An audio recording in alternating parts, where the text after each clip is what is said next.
નમસ્તે મિત્રો, આજે આપણે ક્રિયાપદ વિશે જોઈશું। ક્રિયાપદ એટલે શું?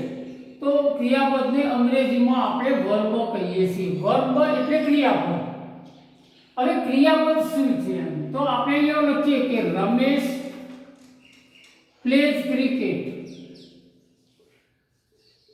તો અહીંયા વાક્ય જે છે એની અંદર રમેશ સબ્જેક્ટ છે। સબ્જેક્ટ એટલે કર્તા થાય।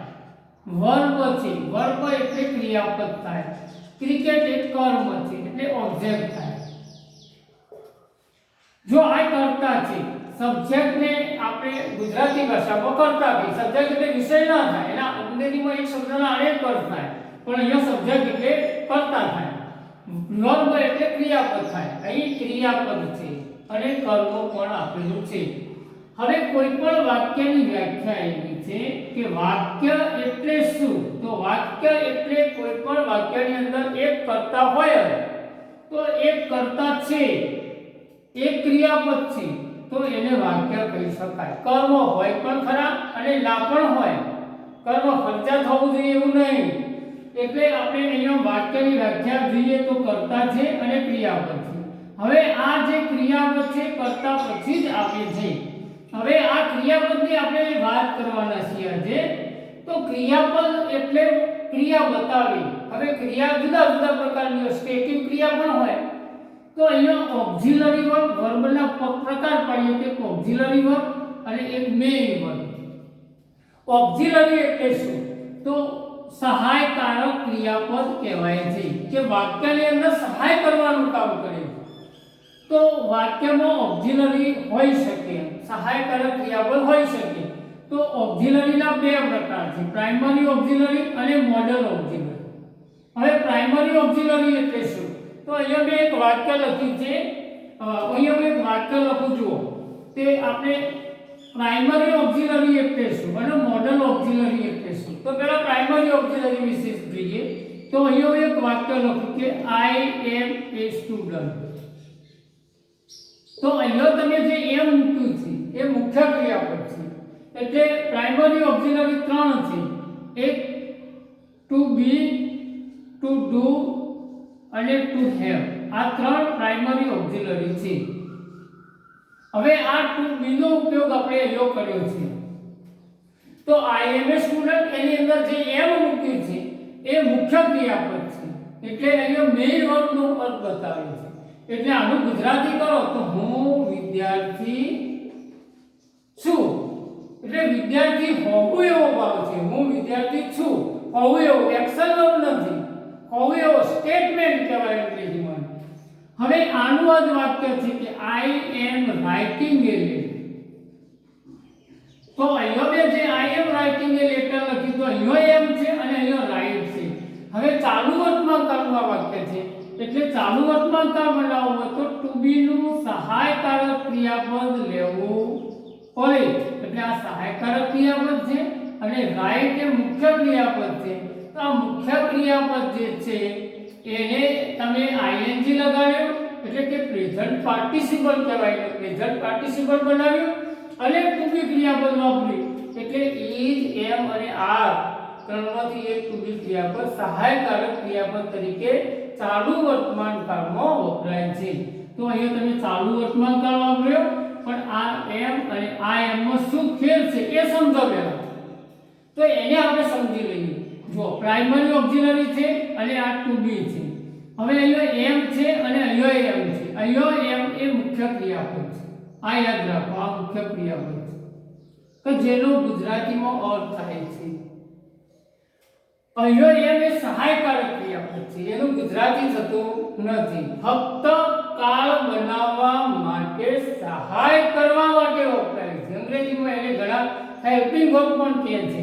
એટલે આ સહાયકારક ક્રિયાપદ કહેવાય છે। એટલે આ સહાયકારક ક્રિયાપદ છે। હવે આ ટુ બી નું સહાયકારક ક્રિયાપદ આપણે અહીંયા ઓક્ઝિલરી, જો ઓક્ઝિલરી એટલે સહાયકારક ક્રિયાપદ અને એમાં પ્રાઇમરી ઓક્ઝિલરી, અહીંયા આપણે પ્રાઇમરી ઓક્ઝિલરી છે અને આ મેઇન વર્બ છે। આ પ્રાઇમરી ઓક્ઝિલરી નહીં। હવે એના રૂપો જુઓ તો થાય, દાખલા તરીકે I am, we are, you are, you are to be ક્રિયાપદ આપણે જે વાપરીએ છીએ, આપણે એનો એક ભાગ લઈશું અને એ સહાયકારક અને મુખ્ય ક્રિયાપદ બેમાં વાપરી શકાય છે. એટલે પ્રાઇમરી ઓક્સિલરીનો આ એક ઉપયોગ આપણે જોયો. હવે ટુ ડુ નો ઉપયોગ જોઈએ. તો અહીંયા હું એક વાક્ય લખું કે આઈ ડુ માય વર્ક. હું મારું કામ કરું છું. કામ કરવું એને આપણે ટુ ડુ ના અર્થમાં વપરાય. તો ટુ ડુ જે છે એ મેઇન વર્બ છે, એટલે કોઈ ક્રિયાપદ થાય. અને સહાયકારક ક્રિયાપદ એટલે શું? તો જો I do not go to school. તો અહીંયા તમે જે વાપર્યું છે એ ડુ નકાર બનાવવા માટે વાપર્યું છે. તમે વાક્ય બનાવો તો યાદ રાખો કે અહીંયા આઈ ગો ટુ સ્કૂલ લખો દાખલા તરીકે તમે, તો આ મુખ્ય ક્રિયાપદ છે. પણ હવે આ વાક્યને તમારે નિકાર બનાવવું છે, એટલે નેગેટિવ સેન્ટેન્સ બનાવવા માટે તમારે અહીંયા ડુ મૂકી પછી નોટ મૂકવું પડે, તો જ તમે એને નકાર બનાવી શકો. સીધું મૂકી શકાતું નથી, બરાબર. એટલે સહાયકારક ક્રિયાપદ તરીકે આ ડુ છે અને આ મુખ્ય ક્રિયાપદ તરીકે છે. એટલે યાદ રાખો કે અહીં ડુ નો ઉપયોગ સહાયકારક તરીકે અને મુખ્ય ક્રિયાપદ તરીકે થયો છે. હવે આપણે ટુ હેવ નો ઉપયોગ જોઈએ. ચલો હવે ટુ હેવ કેવી રીતે વપરાય? તો જો આઈ હેવ એ પેન, તો અહીંયા આનું ગુજરાતી થાય મારી પાસે પેન છે. પાસે પેન છે, તો અહીંયા મારી પાસે પેન છે એવું કહેવા માટે તમે અહીંયા શું મૂક્યું? હેવ મૂક્યું. એટલે મારી પાસે છે એવો અર્થ બતાવે છે.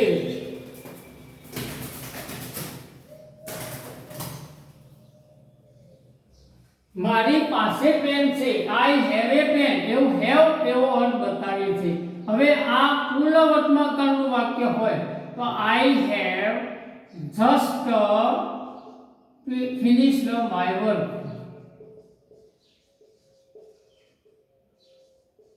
જો હવે અહીંયા તમે હેવ પ્લસ મુખ્ય ક્રિયાપદ પાસ્ટ પાર્ટિસિપલ છે. તો આ મુખ્ય ક્રિયાપદ છે અને આ સહાયકારક છે.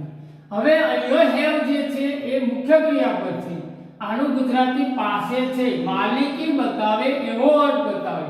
અહીંયા હેવ માલિકી જેવું કોઈ ગુજરાતી થતું નથી. માત્ર ને માત્ર પૂર્ણ વર્તમાનકાળ બનાવવા માટે સહાયકારક ક્રિયાપદ તરીકે વપરાયું છે. એટલે આ સહાયકારક છે અને આ મુખ્ય ક્રિયાપદ છે. આવું મિત્રો યાદ રાખવું પડે. હવે આપણે આની સ્પષ્ટતા એવી છે કે ટુ બી, ટુ ડુ અને ટુ હેવ નો ઉપયોગ ઓક્સિલરી એટલે કે સહાયકારક અને એને પ્રાઇમરી ઓક્સિલરી કહે છે. તો પ્રાઇમરી ઓક્સિલરી તરીકે તમે વાપર્યું છે. હવે આપણે મોડલ ઓક્સિલરી વિશે જોઈએ. મોડલ ઓક્સિલરી એટલે શું?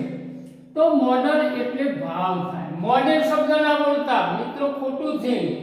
મોડલ બોલાય, મોડલ ઓક્સિલરી. હવે મોડલ ઓક્સિલરી એટલે શું? તો જો હું એક વાક્ય લખું કે I can swim in the river. હું નદીમાં તરી શકું છું. તો કેન એ શું બતાવે છે? એબિલિટી બતાવે, શક્તિ બતાવે, સામર્થ્ય બતાવે કે મને તરવાની શક્તિ છે. આઈ કેન વોક એમ. હવે I should obey the lose of must આપણે વાપરીએ obey the lose of our country. તો અહીંયા મિત્રો મેં એક વાક્ય આ વાક્યની અંદર મસ્ટ વાપર્યું છે. તો can, must, should, would, could આ બધા જે છે, મે, માઇટ, તો આ બધા જે છે એ મોડલ ઓક્સિલરી છે. મોડલ ઓક્સિલરી એટલે શું? પ્રાઇમરી ઓક્સિલરી અને મોડલ ઓક્સિલરીમાં ફેર છે. અહીં તમે ધારો કે આ વાક્ય છે એને તમે આવું વાક્ય લખો આઈ સ્વિમ ઇન ધ રિવર, તો આ વાક્ય સાચું જ છે. આ વાક્ય બિલકુલ સાચું છે. પણ આ બે વાક્યનું ગુજરાતી કરો તો અર્થ જુદો થાય. દાખલા તરીકે આનું ગુજરાતી એવું થાય કે I can swim in the river. મિત્રો, બે ચાર મિત્રો નદી પ્રવાહ જાવ તો નદી કિનારે ઉભા હોય તો કદાચ એક વ્યક્તિ એવું બોલે કે હું તરી શકું છું. એટલે એનો અર્થ એવો થાય કે મારામાં તરવાની શક્તિ છે. આઈ કેન સ્વિમ, એબિલિટી છે, સામર્થ્ય છે. તો કેન સ્વિમ અને આનું ગુજરાતી એવું થાય આઈ સ્વિમ ઇન ધ રિવર. હું નદીમાં તરું છું. એટલે એવરીડે ક્રિયા છે, એ શક્તિનો ભાવ નહીં. દાખલા તરીકે એનું એક સ્પષ્ટ ઉદાહરણ આપું કે એક વ્યક્તિ બીમાર પડ્યો અને ચાલી નહીં શકતો અને એને કોઈક મળવા જાય તો એ તરત કહે કે ભાઈ તમે ચાલી શકો છો? તો પેલો વ્યક્તિ જવાબ આપે કે યસ આઈ કેન વોક, હું ચાલી શકું છું. તો આઈ કેન વોક, હું ચાલી શકું છું.